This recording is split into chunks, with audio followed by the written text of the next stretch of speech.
that hot mess that they air in the mornings called The View had to issue not one, not two, not three, but 4 corrections, legal corrections, 4 legal notes. Not to mention what they did at that debate, where once again, they tried to fact check only one side, and then when their fact checks got fact checked, they cowered. They cowered in fear. I mean, this is a pattern with them. I think the problem with that show is that show has this very specific ideological bubble in which they operate in. You know, and they always bring on a token conservative woman and they yell over her and silence her. And, you know, they did that with Megyn. For years, many viewers believed The View held complete control over daytime television. That idea, however, just took a serious blow. When Joe Rogan and Megyn Kelly joined forces, their commentary landed with such force that it visibly unsettled one of the show's hosts, triggering a moment of clear discomfort and lost composure. The atmosphere quickly shifted from confident to tense. What followed wasn't loud or chaotic, but it was deeply uncomfortable to watch. The kind of silence that speaks louder than any argument. For anyone who assumed these daytime figures were immune to real pushback, this moment served as a sharp reality check. The polished image cracked in real time, right in front of viewers. And once it did, there was no easy way to patch it up. Stay with us as we unpack how Rogan and Kelly challenged the long-standing dominance of daytime TV commentary, and why the fallout from this exchange matters far more than it first appeared. It's nothing Just there. go for it. Yeah, there's nothing there. Sometimes comics do that. Yeah, and the other question is then, is that representative of a big constituency? I think probably yes. Well, a lot of MSNBC viewers are probably also thinking, I don't even think the MSNBC viewers. I think they're a little bit more sophisticated than that. Yeah. This is like low information, blue no matter who, like older housewives who are mad at the world. That's the appeal that Whoopi Goldberg. It opens on a scene viewers know all too well. The View already drifting toward disorder. 5 adult hosts are speaking at the same time, voices overlapping in a way that feels less like discussion and more like noise spiraling out of control. Joy Behar is locked in her latest cycle of urgent concern, repeating the same warnings she's delivered countless times before. Whoopi Goldberg stares off to the side, looking as if she's mentally checking out while the conversation collapses around her. Meanwhile, Sunny Hostin appears to be sparring not with another panelist, but with basic logic itself. No one pauses long enough to listen. Interruptions stack on top of interruptions, and coherence never gets a chance to breathe. The studio audience erupts on cue. Clapping the moment buzzwords like democracy or empowerment are mentioned, regardless of what was actually said at that point. The show feels less like a talk panel and more like a performance loop. Volume replaces substance, reaction replaces reflection, and chaos becomes the main attraction. If daytime television ever needed a visual example of conversation breaking down into pure spectacle, this moment delivers it in full view. Donald Trump will be sworn in as the 47th president of the United States, yay, on January 20th of this month. Not everyone's happy about it, and many people would like us to be more focused on the insurrection that he personally unleashed. If you ask them, as we discussed earlier, they think it's as bad as like the Holocaust, and you don't have to take my word for it. Here is Sunny Hostin of January 6th was an atrocity. It was one of the worst moments in American history.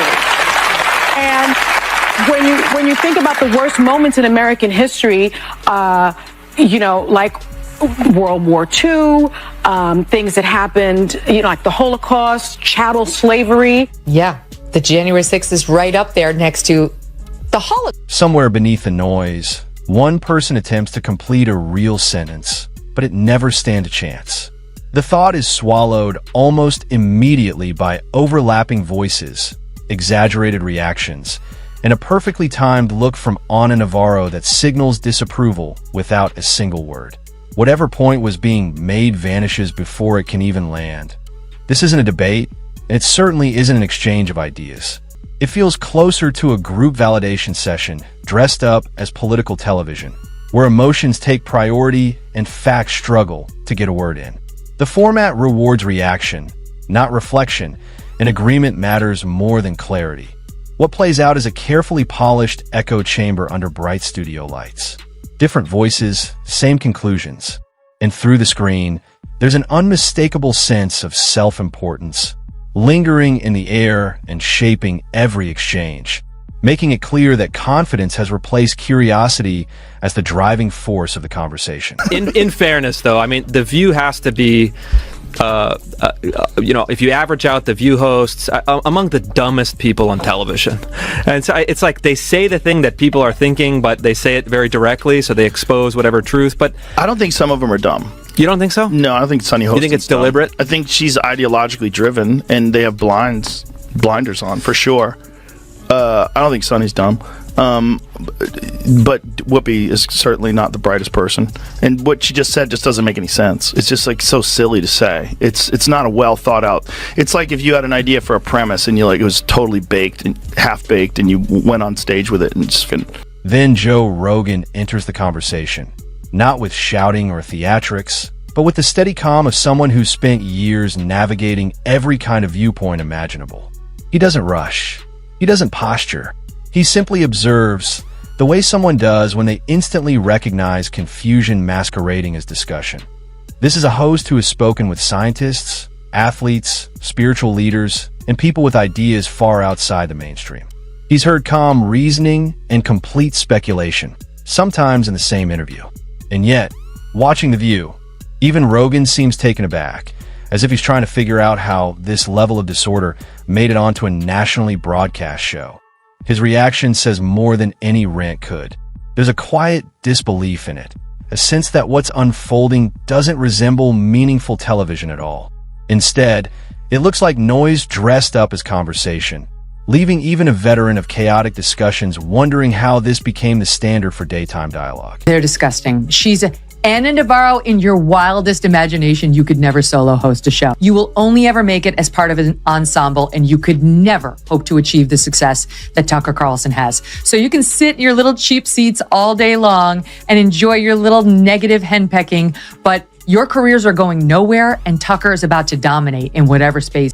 Then Megyn Kelly enters the picture, and the temperature in the room changes immediately.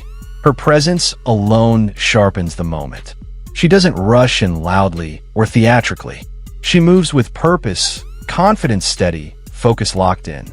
This is the same journalist who never quite fit into the neat boxes of mainstream television.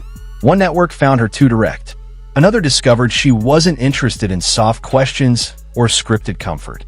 Both eventually stepped aside when the pressure became real. Now, she arrives prepared. Not with insults, but with facts, context, and a long memory. She brings receipts, examples, and a clear record of contradictions that reads less like commentary and more like a case file. Kelly doesn't rant. She dissects. She listens, then responds with precision, cutting straight through inflated claims and shaky logic. Each point lands quietly but firmly, leaving little room for deflection. Paired with Rogan, the contrast becomes striking. While some hosts stumble through buzzwords and half-formed arguments, Rogan calmly breaks down how little groundwork supports the loudest opinions. He does it almost casually, with a tone that suggests disbelief more than anger, as if he's genuinely surprised this level of preparation made it to air. The effect is disarming. What once sounded authoritative suddenly feels rushed and underdeveloped. At the same time, Kelly moves through the discussion like an editor reviewing a rough draft, highlighting inconsistencies and unanswered questions with minimal effort. A raised eyebrow, a well-timed pause, a simple follow-up is enough to expose gaps that no amount of confidence can cover.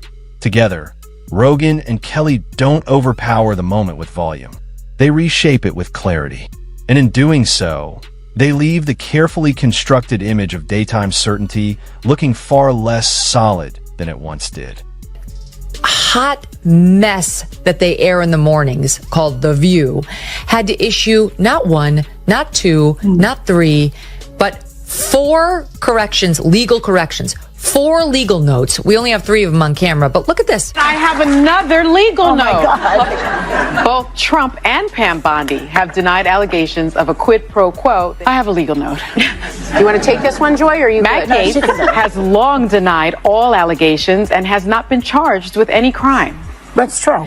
Also, another legal note. Pete Hegseth's lawyer said he paid the woman in 2023 to head off the threat of a baseless lawsuit. He has denied any wrongdoing. Not to mention what they did at that debate, where once again, they tried to fact check only one side, and then when their fact checks got fact checked, they cowered. They cowered in fear. I mean, this is Rogan quickly becomes the blunt force of plain, undeniable logic, while Megyn Kelly plays the precision instrument, calmly cutting through performative seriousness, misplaced outrage, and arguments built more on attitude than evidence.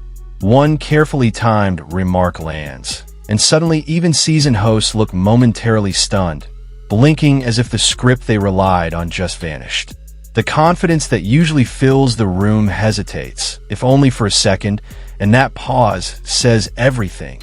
For years, The View operated inside a comfortable media bubble, a space where familiarity mattered more than challenge, and authority came from repetition rather than scrutiny.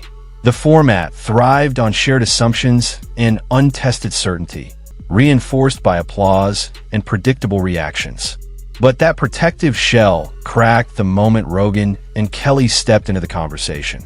They weren't there to impress legacy media circles or earn polite approval. They had no interest in playing along or softening their points to fit the room. Instead, they brought something rare to daytime television: detachment from the usual incentives.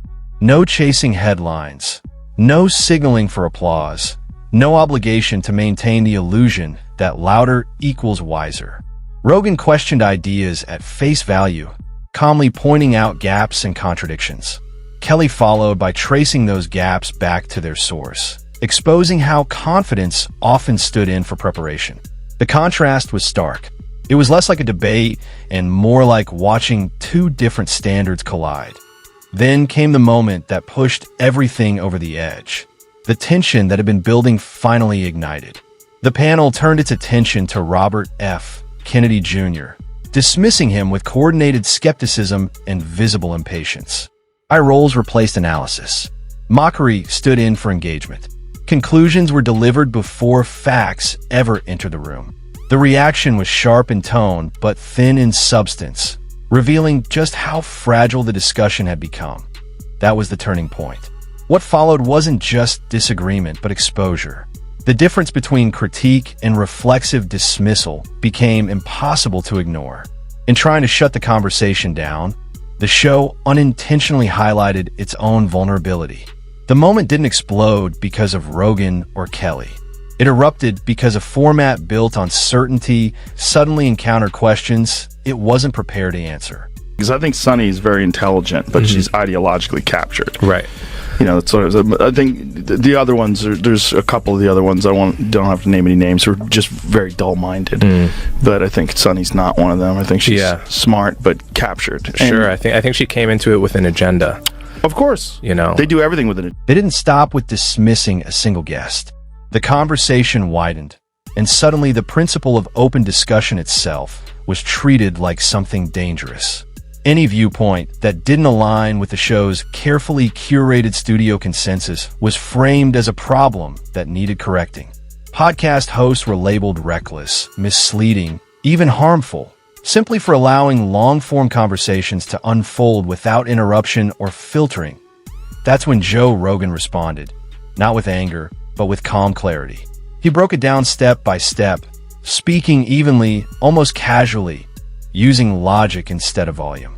With a measured tone and a quiet sense of disbelief, he dismantled the argument piece by piece, the way someone patiently explains a simple concept that's being wildly overcomplicated. The effect was subtle but powerful, and it landed harder precisely because it wasn't dramatic. Rogan pointed out the core issue plainly. The critics weren't actually engaging with the material they condemned. They weren't watching full conversations, checking context, or verifying facts. They were reacting to headlines, clips and assumptions. What they presented as concern was really rehearsed outrage, polished just enough to sound principled.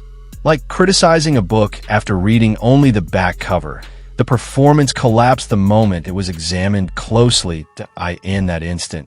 The contrast became impossible to ignore. One side relied on reaction and applause. The other relied on explanation and consistency. And as the segment moved forward, it became clear that the real divide wasn't about politics or ideology.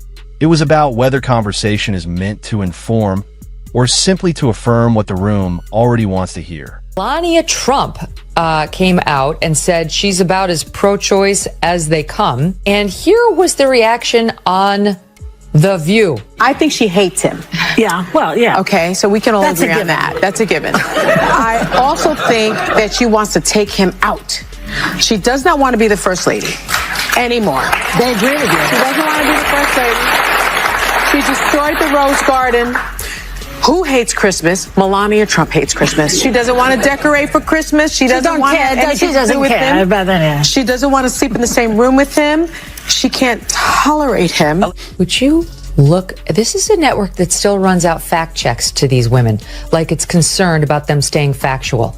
She hates Trump. She doesn't want to be near him. She doesn't want to be president again. She destroyed the Rose Garden and she hates Christmas. That is what passes for news on a network they did a president. He didn't need cheap jabs, and he never reached for them. Rogan let their own words do the heavy lifting. He calmly lined up clips, past statements, and direct contradictions the way a seasoned analyst builds a case, step by step. There was no anger in his voice, no dramatic flair. Just that steady, disappointed tone of someone realizing the people speaking the loudest did the least homework, that IT felt less like an argument and more like a quiet exposure. Rogan pointed out how often headlines are skimmed, social media takes are recycled, and real research is treated like an inconvenience. Not with outrage, but with a kind of dry disbelief. This wasn't fury. It was something sharper, a mix of irony and quiet embarrassment, delivered with enough precision to make the flaws impossible to ignore. While the panel kept raising their voices, Rogan made a simple point land hard.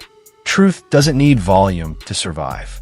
It needs facts. Just as that realization settled in, Megyn Kelly stepped forward and shifted the tone again. She didn't escalate. She refined. Her approach was methodical, controlled, and exact, like a professional reviewing work that never met basic standards. Where Rogan clarified the problem, Kelly documented it. She walked through the segment line by line, pointing out how outrage is selectively applied depending on who's speaking. Kelly highlighted the pattern with ease. Certain statements are treated as unacceptable the moment they come from the wrong side, while similar or worse remarks are brushed off when they come from familiar voices. 1 minute, the panel frames a basic biological statement as shocking. The next, they openly mock political opponents as if hosting a late-night roast. By laying those moments side by side, she didn't need to accuse anyone of bias. The contrast spoke for itself, and the foundation of the argument weakened with every example she added. I have no hate for Joy Behar. If I saw her, I'd give her a hug. I'd probably say the same thing about me if I was her. You're worried about losing your job, and you're worried about podcasts taking over, and who's the source of news, and we said Donald Trump was Hitler, but half the country disagreed with us, and he won, and this is fucking great, and Joe Rogan believes in draft. According to Megyn Kelly, open discussion on The View only survives if it passes through a very narrow filter shaped by daytime television comfort and long-standing privilege.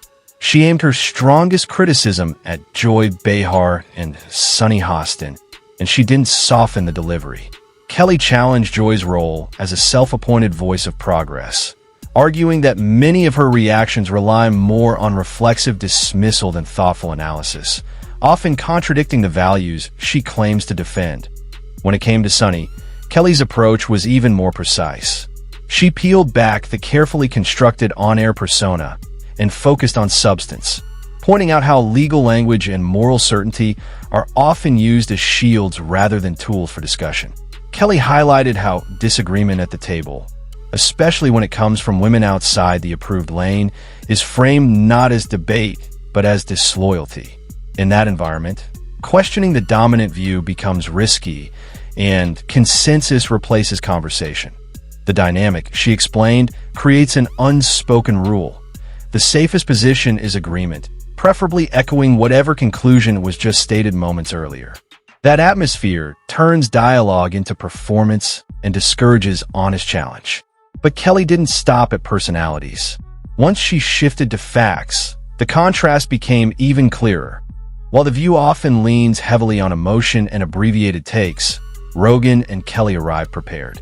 They referenced full transcripts, added missing context, and examined claims beyond headlines and viral clips. It was a reminder of how rare thorough preparation has become in modern media, and how powerful it still is when used properly. The difference wasn't just tone. It was method versus reaction, research versus assumption, and substance over spectacle. School. They started putting the show's strongest accusations side by side with what actually aired, and the gap was impossible to ignore. What had been framed as dangerous or reckless quickly unraveled once the real footage played. One episode that The View warned viewers about was revealed, clip by clip, to be nothing more than a relaxed conversation about health, diet, and cold exposure. No alarm bells, no radical claims, just people talking calmly. Hardly the crisis it was made out to be. Another example followed just as quickly. A claim that Rogan had promoted harmful ideas collapsed when Megyn played a short segment showing a military veteran discussing post-traumatic stress and meditation as a coping tool. The tone was reflective, measured, and personal. The supposed outrage only existed when context was removed. When the full picture appeared, the accusation lost its weight almost instantly.